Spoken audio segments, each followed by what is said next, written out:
사무엘상 1장 1절부터 8절 말씀 통해서 참 한나의 가정에 문제가 있는 것을 발견하게 됩니다.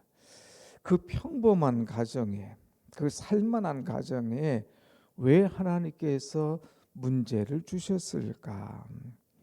여러분 가정이 살만한데 언젠가 생각지도 않은 문제가 일어날 때가 있잖아요. 그 문제를 주실 때는 하나님께서 이유가 있습니다. 기도하라고. 내가 너에게 이런 문제를 주니 너는 기도하라고. 또 내가 기도하지 않고 그냥 세상 재미 있습니다. 만족합니다. 아무 부족함이 없습니다. 나태해질 때에 하나님께서 나를 깨우시기 위해서 기도하라고 문제를 주시는 것을 보게 됩니다. 그래서 이 문제를 붙잡고 기도하면 하나님께서 우리에게 기도를 배우게 하고 기도를 통하여서 우리의 영혼을 살려주시고 그리고 영혼뿐만 아니라 하나님을 체험하도록 아하 하나님의 은혜가 바로 이것이구나. 그전에는 문제만 보고 갈등과 염려와 이 분노와 때로는 다툼이 있었는데 기도해 보니까 하나님을 체험해 보니까 이것이 바로 하나님의 은혜구나 하고 하나님을 찬양하는 그런 일이 일어난다고 하는 것입니다. 여러분, 우리가 지금 이 여인이 두 여인이 나오는데 한 사람의 여인은 한나죠. 또 하나의 여인은 뭐예요? 브릿나죠. 근데 그 이름의 뜻을 보면 알 수가 있습니다. 이 한나라고 하는 이름의 뜻은 끝없는 하나님의 은혜라는 뜻이에요. 하나님의 은혜. 그런데 브릿나라고 하는 이름의 뜻은 붉은 진주라고 하는 뜻입니다. 여러분, 진주가 좋습니까? 은혜가 좋습니까? 젊을 때는 진주가 좋겠죠. 또 예수 없는 사람, 신앙 없는 사람은 진주를 좋아하죠. 그러나 하나님을 만난 사람은, 하나님의 은혜 속에 사는 사람은, 우리가 이제 인생 경험은 다 해보면 진주 그거 아무것도 아니야. 진주는 순간의 만족, 잠깐의 기쁨이야. 우리 삶 속에 끊임없는 기쁨과 만족을 주는 것은 바로 이 은혜라고 하는 거예요. 그래서 이 브릿나는 잠깐 불같이 일어나는 그런 존재로 하고 끝나버리지만 붉은 진주였지만 이 한나는 끝없는 하나님의 은혜를 발견하게 된다고 하는 것입니다. 그러므로 우리 삶 속에 어떤 문제와 염려 있다고 낙심하거나 고민하지 마라 이거예요. 하나님께서 그 문제를 통해서 하나님을 만나게 하고 그리고 내게 끝없는 하나님의 은혜를 체험하게 하실 줄로 믿습니다. 아멘. 자, 그래서 이 사무엘을 얻기까지 한나가 이제 하나님 앞에 눈물을 흘리게 되죠. 한나는 오늘 본문에 보면 세 가지의 눈물이 있습니다. 오늘 하나님 앞에 우리는 눈물의 기도를 드려야 되는데 이 한나는 특별히 세 가지의 눈물이 있어요. 이 한나의 눈물이 어떤 것인가? 먼저 보면 이 한나는 이 통곡의 눈물이 있습니다. 한번 볼까요? 9절 말씀 9절 말씀 봅니다. 시작. 그들이 실로에서 먹고 마신 후에 한나가 일어나니 그때에 제사장 엘리는 여호와의 전 문설주 곁 의자에 앉았더라. 10절 시작. 한나가 마음이 괴로워서 여호와께 기도하고 통곡하며. 한나가 마음이 괴로웠어요. 왜? 브릿나가 자꾸 자기를 격분시키니까. 종이 들어와가지고 오히려 주인 행사하니까 자기는 자식이 없고 전혀 여자는 자식이 있다고 자기를 자꾸 괴롭게 할 때에 참 마음이 너무 괴로웠습니다. 그래서 하나님 앞에 가서 탄식하는 그런 모습을 보게 되지요. 사랑하는 여러분, 좀 시간이 늦더라도 하나님의 법을 떠나지 마십시오. 하나님의 법과 하나님의 질서를 떠나면 그 사람은 탄식하게끔 되어 있습니다. 왜 탄식이 일어나느냐? 갈등이 생겼기 때문에. 갈등. 누구와 갈등입니까? 브릿나와의 갈등이 생겼기 때문에 이것 때문에 탄식하게 되고 이것 때문에 나와서 그냥 눈물을 흘리게 되는 것을 보게 됩니다. 사람이 너무 성급하게 서두르다 보면 갈등이 생겨요. 하나님께서 이 한 가정을 주셨어요. 또 은혜를 주셨어요. 그럼 기다리면 되는데 인간적으로 자꾸 앞서가다 보니까 문제가 생기는 거예요. 그래서 이 엘가나가 이 브릿나를 데리고 와서 아기를 가짐을 통하여서 가정에 갈등, 다툼이 생기죠. 이것과 똑같은 현상이 누구에게 있습니까? 아브라함에게 있잖아요. 하나님께서 아브라함을 불렀어요. 하늘의 별을 보여주십니다. 내가 내 자손을 이 별처럼 많게 하리라. 아브라함이 이를 믿으니 하나님께서 그를 의로 여기셨다고 그랬습니다. 그런데 사라는 그걸 못 믿었어요. 그러니까 여보 이제는 안 되겠어. 언제까지 기다려? 그러면서 자기의 몸종 하갈을 집어넣죠. 그럴 때에 아브라함이 하갈을 품게 되고 거기서 이스마엘을 얻습니다. 그리고 한참 후에 하나님께서 약속하신 이삭을 얻게 되는 거예요. 그 이스마엘이 이삭을 조롱하지요. 다투지요. 쥐어박지요.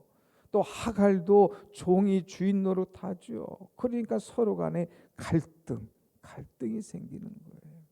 하나님의 약속을 믿지 못하고 하나님의 때를 기다리지 못하면 갈등이 생겨요. 이것 때문에 어떤 눈물이 생겨진다는 겁니다. 이것 때문에 탄식하게 된다고 하는 것이죠. 아무튼 이런 어려움, 갈등으로 인하여서 이제 한나가 하나님 앞에 나와 통곡하는 이런 모습을 보게 됩니다. 여러분, 우리는 하나님과 내 사이가 갈등이 생기지 않도록, 부부간의 어떤 삶 속에서 갈등이 생기지 않도록, 우리는 인간관계에서 갈등이 생기고 그것 때문에 탄식의 눈물을 흐르지 않도록 우리를 늘 돌아보고 올바른 믿음 생활을 하여야 될 줄로 믿습니다. 두 번째는 이 한나의 기도는 어떤 기도가 있느냐. 11절 말씀 보세요. 11절 다 같이 봅니다. 시작. 서원하여 이르되 만군의 여호와여 만일 주의 여종의 고통을 돌아보시고 나를 기억하사 주의 여종을 잊지 아니하시고 주의 여종에게 아들을 주시면 내가 그의 평생에 그를 여호와께 드리고 삭도를 그의 머리에 대지 아니하겠나이다. 아멘. 이 무슨 기도했습니까? 서원 기도했다는 거예요. 서원 기도. 한나는 하나님 앞에 이제 기도의 눈물을 흘리고 있어요. 탄식의 눈물을 흘릴 뿐만 아니라 기도의 눈물. 특별히 어떤 기도를 하고 있느냐. 오늘 보면 이 한나는 세 가지 기도하는데 하나가 눈물의 기도예요. 이 서원 기도입니다. 자, 한나가 서원하여 그랬어요. 그러면서 내 아들의 머리에 삭도를 대지 아니하고 이것은 무슨 말이에요? 나시린으로 하나님 앞에 드리겠다는 거예요. 삭도, 머리에 삭도를 대지 않는다. 이 머리라고 하는 것은 생명력이에요. 생명력. 생명이 있으면 머리가 자라지 않습니까? 머리털은 생명력의 상징인데 생명의 근원이신 하나님의 뜻대로 이 아들이 살도록 하나님께 드리겠다 이거예요. 내게 아들을 주시면 이 아들을 하나님께 드리겠다는 것. 다시 말하면 큰 대가를 제가 치르겠습니다. 하나님 내게 아들을 주셔서 내 체면을 살려주시면 하나님 내게 아들을 주셔서 이제 내 가정의 뼈대를 이어가게 하시면, 하나님의 내 악의 아들을 주셔서 이제 내 소원을 만족하여 주시면 이 아들을 하나님 앞에 드리겠나이다. 큰 대가를 치르게 되는 그런 마음의 자세를 갖고 있는 거예요. 여러분, 하나님 앞에 기도할 때 기도의 차원을 높여야 됩니다. 여러분이 어떤 이 하나님 앞에 물질 또는 건강을 구할 때에 하나님께서 원하시는 것은 뭐냐? 여러분은 하나님 물질 주세요, 하나님 나 살려주세요, 막 급하면 급한 대로 기도하지만, 하나님이 원하시는 것은 너 물질과 건강을 주셨을 때에, 그것을 얻었을 때에 너 그것 가지고 무엇 할 것이냐? 그것도 듣기를 원하시는 거예요. 그러니까 급할 때 하나님 아들 살려주세요, 건강 나 살려주세요, 이것만 하나님 앞에 할 게 아니라, 하나님 살려주시면, 하나님 물질 주시면, 하나님께서 이거 내게 허락하시면 내가 하나님을 위해서 이렇게 살겠나이다, 이렇게 드리겠나이다 하고 이 같이 기도하는 것, 이것이 차원 높은 기도고, 또 하나님은 그 기도를 원하신다고 하는 것입니다. 그러므로 기도할 때 무작정 달라고만 하지 말고 응답받은 후에 어떻게 할 것인가, 이것을 놓고 기도하라 이거예요. 대부분 급하면 막 서원부터 와요. 하나님 살려주시면, 하나님 합격 주시면, 하나님께서 이거 아들 주시면 해가지고 막 달라고만 하고 그 다음 싹 잊어버려요. 세상 말로 뭉개버리는 그런 사람들 많습니다. 아니에요. 달라고 할 뿐만 아니라 주신 다음에 주신 은혜에 대해서 하나님께 감사할 줄, 또 하나님 앞에 약속한 것을 이루어 드릴 줄 아는 그런 믿음이 있어야 된다는 거예요. 급하면 뭘 못하겠습니까? 제가 아는 분이, 어떤 분이 이 감을 따라 감나무에 올라갔어요. 그러다가 이 감나무는 이 올라갈 게 아니잖아요. 이 멀쩡해 보여도 약하거든요. 뚝 부러졌어요. 그래가지고 밑에 떨어져가지고 막 혼수 상태인 거예요. 옆에서 부인이 그걸 보고 119를 불렀어요. 실려갔습니다. 죽을 뻔했잖아요. 살아났어요. 그리고 막 눈이 번쩍 뜨이는 거죠. 죽을 뻔한 자리에서 살아나니까. 내가 하나님을 위해서 이렇게 살겠노라, 이걸 드리겠노라, 막 약속도 하는 거예요.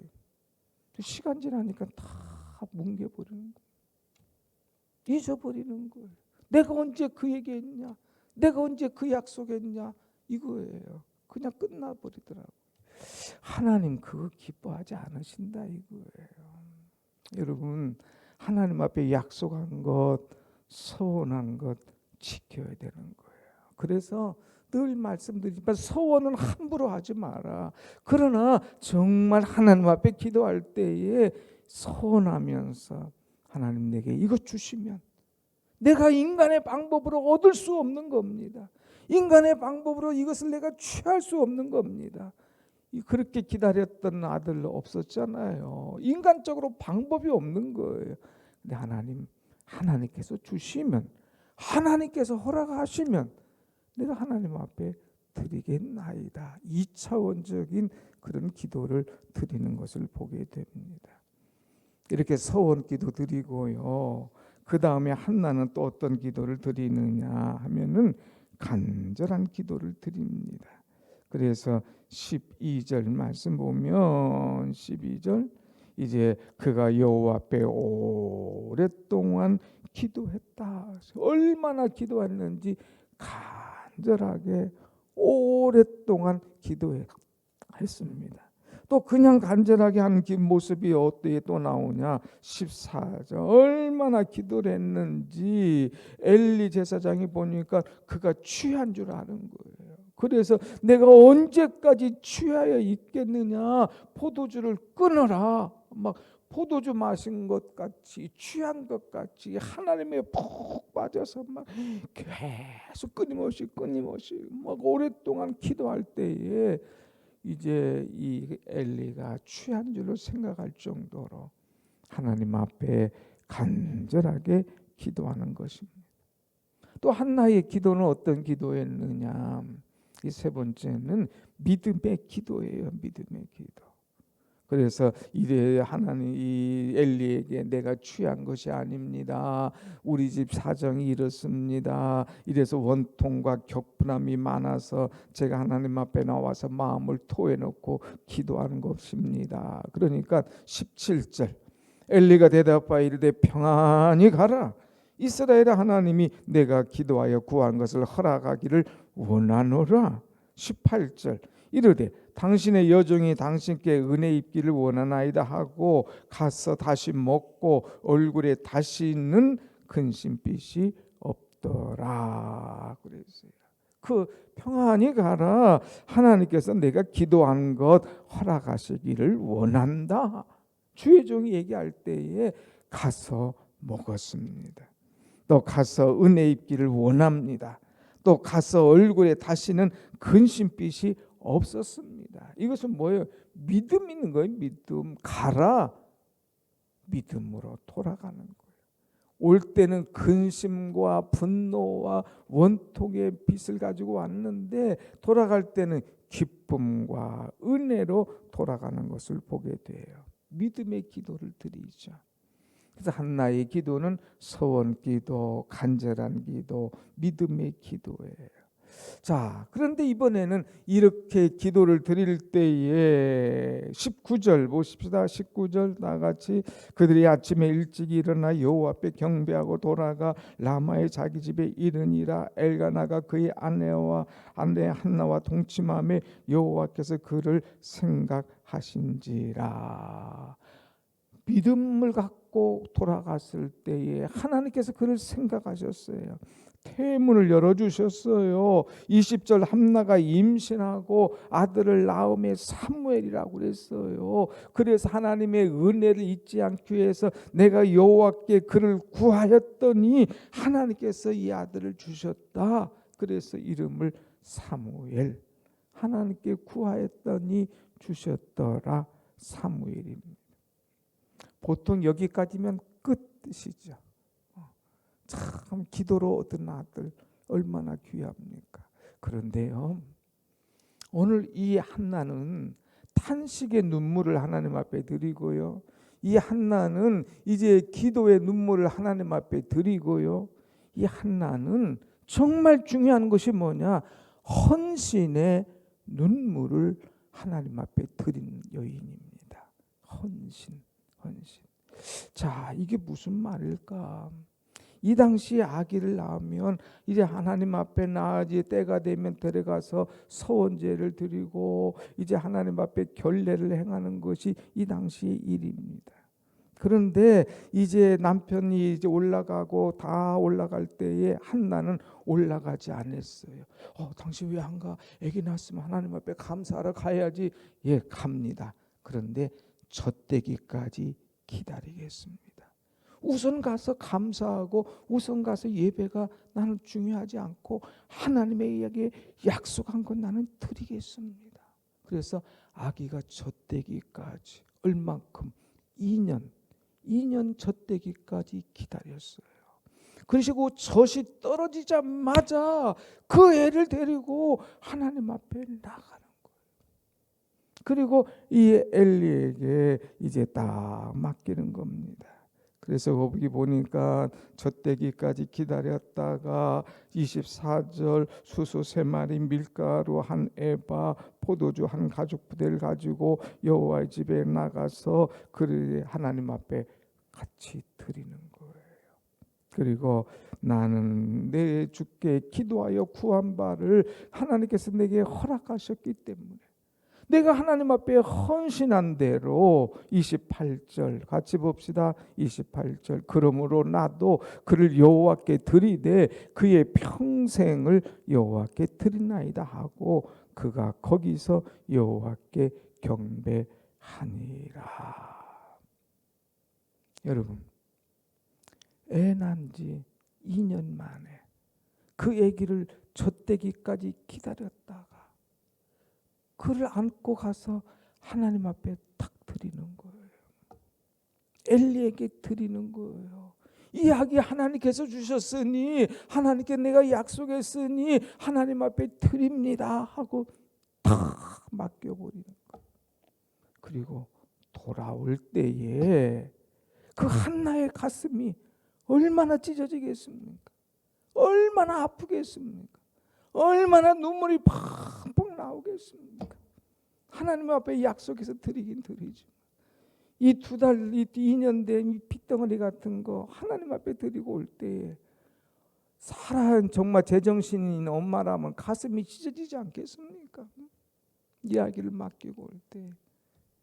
그런데 한나는 그 눈물이 나지만 하나님 앞에 헌신한 약속한 거 이것이 귀하기 때문에 그 헌신의 눈물을 머금고 하나님 앞에 다 맡기고 오는 거예요. 하나기를 하나님 앞에 이제 맡기고 오는 이 심정을 생각해 보세요. 이 여인에게는 가장 소중한 거 아닙니까? 이 여인에게는 가장 최고의 것 아닙니까? 그런데 하나님께 다 맡기고 오는 거예요. 여러분 애들 처음 떨어질 때 생각해 봤나요? 저는 초등학교 4학년 때 부모님을 떨어져서 이제 그 유학을 하고 공부를 했습니다. 우리 아이들 보니까 5학년 때 떨어져 가지고 너 이제 서울에서 공부해라. 저는 군인이다 보니까 계속 옮겨 다니다 보니까 애들 철새처럼 따라다니게 할 수 없어서 이렇게 놓고 내 지방에 있었습니다. 처음 떨어져 놓으니까요. 시간이 안 가는 거예요. 얘가 어떻게 살을까? 어떻게 먹을까? 처음 일주일 마치고 오게 되는데 막 밖에 나가서 기다리는 거예요. 야, 이 부모의 심정이 다 큰 5학년 초등학교 5학년짜리도 그런데 2년 된 아이를 더럽히고 오는 부모의 마음, 엄마의 마음 이거 보통이 아닌 거예요. 그런데도 하나님 앞에 드리겠다고 마음먹으니까 이게 헌신하는데 아낌없이 가장 자기 소중한 것, 가장 귀한 것 드리더라고 하는 거예요. 그러면서 한나는 눈물로 하나님 앞에 드린 것 후회하지 않았습니다. 하나님께서는 그것보다 더 귀한 것을 약속할 것을 믿었습니다. 여러분, 문제 해결이라고 하는 것은 하나의 축복의 과정입니다. 이 한나가 문제를 가지고 있어서 하나님 앞에 나가서 기도했잖아요. 아들을 얻었잖아요. 이것은 축복의 과정입니다. 그런데 최종 목적지는 어디냐? 헌신이라고 하는 거예요. 헌신. 우리는 그냥 목적지, 그냥 하나의 통과하는 과정 이것만 보고 있어요. 하나님 고난 당하고 아들 주세요. 그래가지고 거기 가서 얻으면 축복 받았네. 할렐루야. 이것만 좋아하잖아요. 아니에요. 최종의 목적지는 헌신이에요. 약속한 장소에 가야 돼요. 약속한 것을 하나님 앞에 해야 되는 거예요. 이것이 헌신이고 이것이 최종 신앙의 목적지라고 하는 거예요. 얼마나 여러분 목적지까지 갔습니까? 그냥 그래도 기도 안 하는 것보다 문제가 있어 기도하면 낫죠. 400m 경규라면 기도하러 나오는 건 100m 시작하는 거예요. 끊임없이 기도하는 건 200m 간 거예요. 축복 약속 받은 대로 이제 응답 받은 건 300m 간 거예요. 그런데 헌신 끝까지 가서 400m 가지 않으면 꼴이 나지 못한 거예요. 대부분 중간에서 놓아버립니다. 하나님 앞에 서운한 것 있으면, 약속한 것 있으면 끝까지 가야 그것이 최종 목적지고 이제 400m 계주나 또 모든 것들을 완주하는 겁니다. 오늘 우리는 하나님 앞에 헌신하고 눈물로 나갈 때에 하나님의 역사가 이루어지는 거예요. 한번 생각해 보세요. 이 한나를 통해서 하나님께서 어마어마한 민족의 아들 사무엘을 주셨잖아요. 자기가 키운 것보다도 어마어마한 이 은혜로 하나님께서 다 엘리를 통하여서 세워주시지 않습니까? 그리고 또 가정적으로 하나 내줬는데 섭섭하지 않겠어요? 그런데 하나님께서 그걸로 끝나지 않아요. 2장 21절 말씀 보면, 자, 여기 2장 21절 띄워놨어요. 한번 보실까요? 2장 21절 뭐라고 그랬습니까? 이제 여호와께서 한나를 돌보시사 그로 하여금 임신하여 세 아들과 두 딸을 낳게 하셨고 아이 사무엘은 여호와 앞에서 자라니라. 하나를 드렸는데 하나님께서는 아들 셋, 두 딸, 그냥 태의 문을 계속 열어주시는 거예요. 너 너무 이 사무엘 바쳤다고 섭섭해하지 마. 걔는 하나님 앞에 드린 아이니까 그냥 맡겨, 내가 책임질게. 그러면서 자기 가정에 필요한 대로 기쁨과 즐거움과 웃음의 꽃을 아들 둘을 더 주시고 딸 둘을 더 주신 거예요. 그래서 아들 셋, 딸 둘. 얼마나 다복하게 은혜롭게 사는 것입니까? 여러분, 최종 목적지까지 딱 하니까 그 나머지는 하나님께서 책임져 주시더라 이거예요. 400m 달려가는데 여러분 지금 몇 미터 왔습니까? 몇 미터 왔습니까? 지금 내게 고난과 문제가 왔을 때 그래 기도해야지. 그리고 포기하는 사람보다 낫죠. 기도하는 건 100m 왔다고 그랬어요. 그래도 끝까지 그냥 하나님 앞에 눈물을 흘리면서 탄식하면서 서원하면서 기도하는 거예요. 200m 왔어요. 이제 하나님 앞에 간절히 기도했더니 축복의 열매를 응답을 주셨어요. 사무엘을 얻었어요. 300m 왔어요. 거기서 모든 사람이 땡 끝나지만 우린 약속한 대로 400m 완주하느냐, 올인하느냐, 이것이 중요한 것 아닙니까? 자, 기도로 시작한 여러분, 하나님 앞에 아름답게 결실었고 올인하여서 하나님 앞에 감사로 한 해를 마무리하는 여러분들의 신앙이 되시기를 축원합니다. 아멘. 기도하겠습니다.